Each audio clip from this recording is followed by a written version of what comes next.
I just finished reading the third-party Abel motion for conditional summary judgment, and I am speechless. I mean, truly, this is the best piece of lawyering that we have seen in this case to date. I'm going to explain to you what it is first, and then I'll explain to you why I think it was absolutely brilliant. So recall that Abel countersued against Jonesworks in this whole Lively versus Wayfarer lawsuit. And one of her causes of actions against Jonesworks was for indemnification. And we talked in an earlier video about what indemnification is. Under the legal doctrine respondeat superior, an employer is vicariously liable, potentially, for the tortious acts of its employee that is conducting business under the direction of the employer. So if acts are committed in furtherance of an employer's business, and those acts become the target of some kind of litigation, and the employee who did the alleged bad acts are held liable to someone else for those acts, then the employer is also vicariously liable as a result. We've discussed this before. If you are driving from point A to point B to complete a task for your employer, and you crash into someone in the process and break their leg, then the fact that you were driving from point A to point B under the direction of your employer who told you to drive from point A to point B, then the employer is vicariously liable for the broken leg of the person that you crashed into.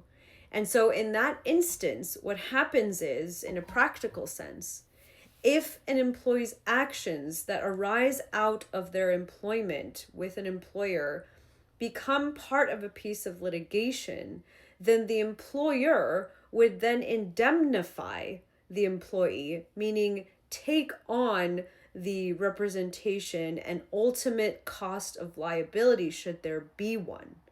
So here, Abel has filed a claim against Jonesworks, her former employer, and said that to the extent that I'm found liable for anything that Lively said I did, and those acts happened during the scope of my employment for you, Jonesworks, then you, Jonesworks, have to be liable, vicariously liable for the bad acts that Lively is claiming that I did.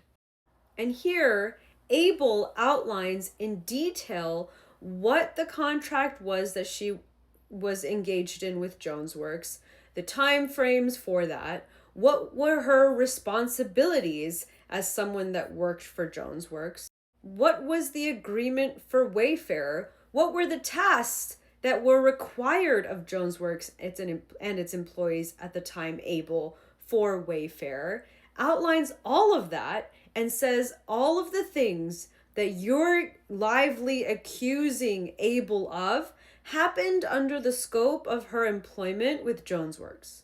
So advising marketing and campaign strategies, conducting media monitoring, conducting regular check-on calls surrounding the projects in the studio, assisting and developing communication material.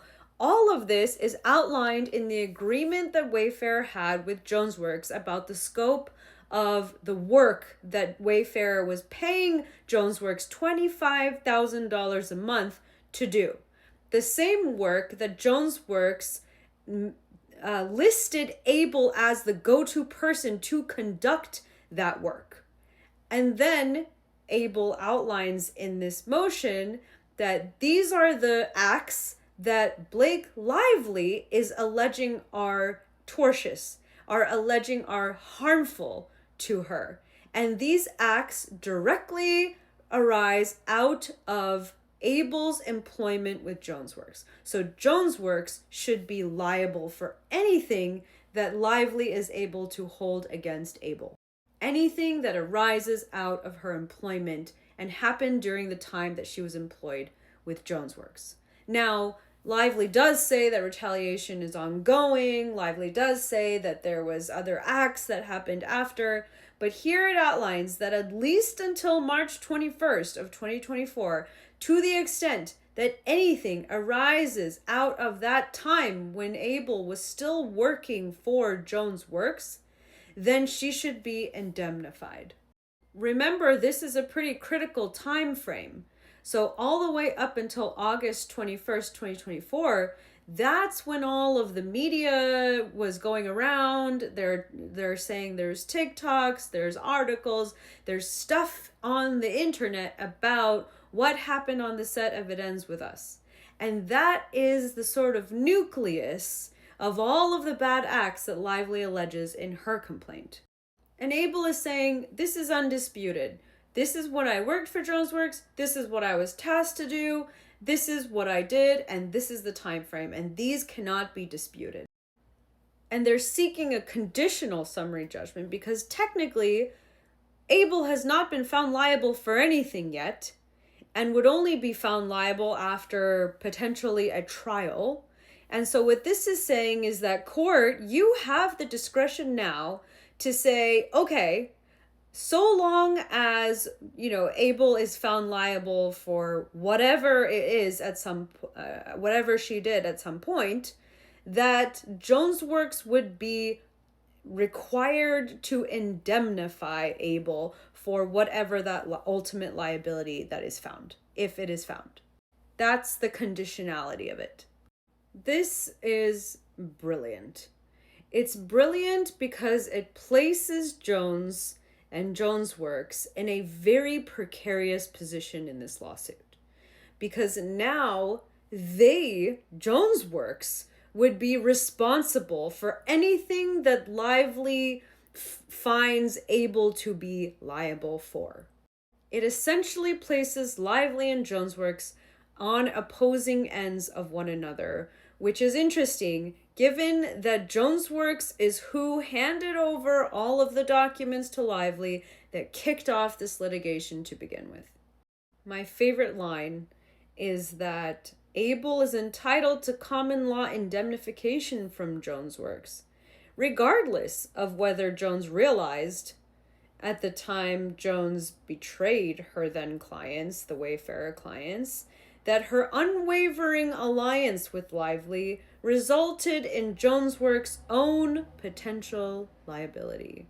So this is really going to pressure test Lively's claims against Abel, at least. Because now it's not just Lively's claims against Abel, it's Lively's claims against Jonesworks. This is going to make Jonesworks squirm. This is going to make them want to get out of this case as fast as possible and to get Abel out of this case as fast as possible. Now remember, Jonesworks is also suing Abel for other claims. So there's a whole other lawsuit that involves these two parties. That's not really what's at issue here. What's at issue here is that we're talking about how Lively has claims against Abel.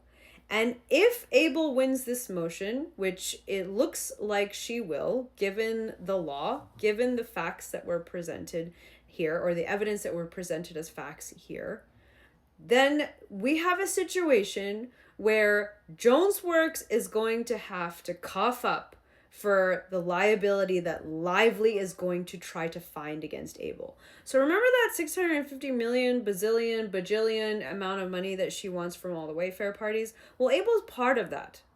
So at some point, Jonesworks is going to have to write a piece of check if this all goes the way Lively wants it to go. I'm running out of time in this TikTok, but basically, it's brilliantly executed. It's clean. It's concise. It only presents the evidence necessary to establish the facts that are needed to win the motion. The arguments are clean in law, and there truly is no way that you can dispute these facts. So I don't see how this could lose at all. A brilliant, brilliant piece of lawyering from the Wayfarer side that I really thoroughly enjoyed reading.